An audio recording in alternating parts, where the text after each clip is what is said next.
नमस्कार मित्रांनो, मी डॉक्टर राहुल खळीकर। आज आपण या ठिकाणी फ्लावरच्या प्लॉटवर आहोत।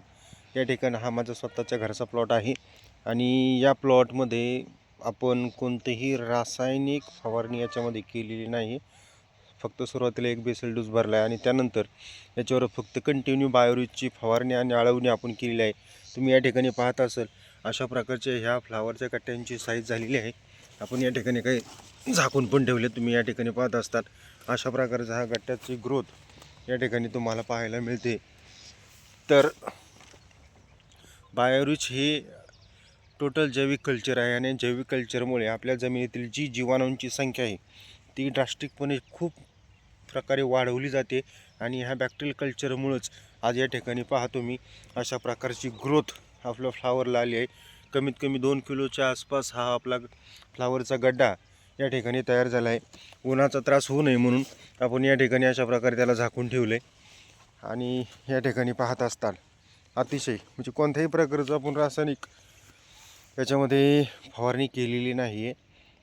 साधी सिंपल हमला असेल किंवा अळीसाठी सुद्धा कोणत्या प्रकारचा प्रादुर्भाव झालेला नाही। तुम्ही पाहत असाल अतिशय चांगल्या प्रकारचा जो गड्ड्याची परिपक्वता आहे, एकसंग जो गड्डा आहे तर या ठिकाणी आपल्याला पाहायला मिळतो।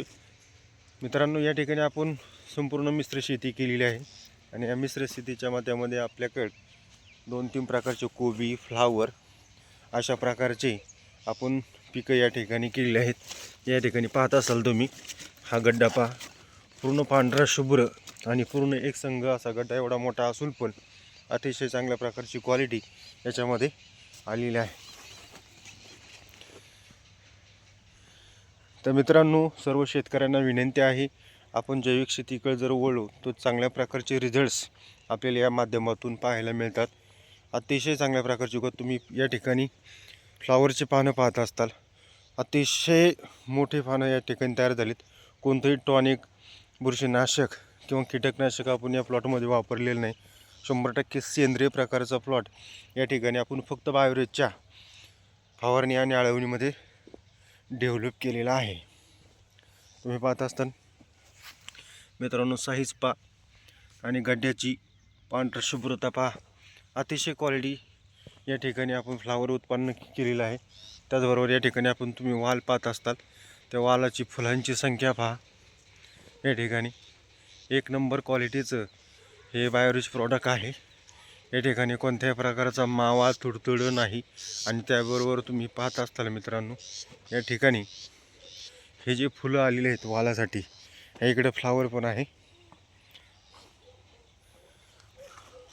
त्यानंतर हे वाल पहा, अतिशय चांगल्या प्रकारचा वाल। या ठिकाणी मित्रांनो हा फ्लावरीचा गड्डा पहा, अतिशय क्वालिटी एक नंबर ऑर्गॅनिक बायोरिचचे जे प्रॉडक्ट आहेत अतिशय उत्तम आहे।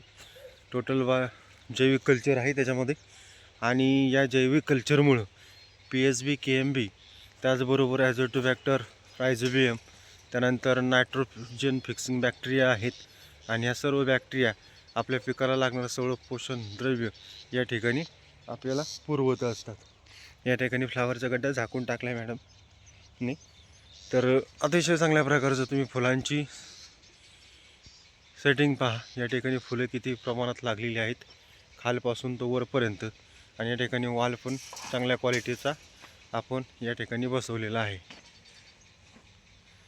याला कोणत्याही प्रकारची केमिकलची फवारणी आपण आत्तापर्यंत केलेली नाही। एवढं ढगाळ हवामान असून सुद्धा आपण फक्त बायोरिजचा फवारणी 250 ml या प्रतिपंपा याप्रमाणे केली आहे। कालच तोडणी झाली तरीसुद्धा या ठिकाणी आपल्याला वालाचे जे शेंगा दिसतात मित्रांनो, तुम्ही या ठिकाणी पाहू शकता अतिशय उत्कृष्ट प्रकारचा प्लॉट सेटिंग या ठिकाणी झालेली आहे। या ठिकाणी पहा मित्रांनो, ह्या वालाच्या शेंगा या ठिकाणी लागलेल्या आहेत आणि खालपासून तो वरपर्यंत एक नंबरचं सेटिंग हे आपल्या बायोरिच प्रॉडक्टमुळे आलेली आहे। सर्व शेतकऱ्यांना विनंती आहे आपण या जैविक शेतीकडे वळलो आणि आपला जेवढा रासायनिक खर्च आहे तो रासायनिक खर्च या माध्यमातून आपला कमी होऊ शकतो आणि होणार आहे। या ठिकाणी आपण कोबीची पण लागवड केलेली आहे। तुम्ही पाहत असताना कोबीची ही साईज आत्तापर्यंत झाली. काही कोबी आपण हार्वेस्ट पण केलेला आहे.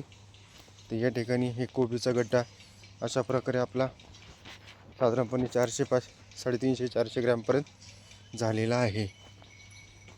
काही हार्वेस्टिंग केलेली आहे त्याच्यामुळं आपल्याला त्या पद्धतीने दिसतंय. या ठिकाणी पूर्ण फ्लावरीचा एक लाईन आपण या ठिकाणी लावलेली आहे. तर सर्व शेतकरी मित्रांना विनंती आहे की आपण बायोरिच हा प्रॉडक्ट वापरावा, जेणेकरून आपल्या शेतीचा खर्च हा 100%, 50%पेक्षा कमी होणार आहे आणि आपल्या उत्पन्नामध्ये भर होणार आहे. धन्यवाद मित्रांनो.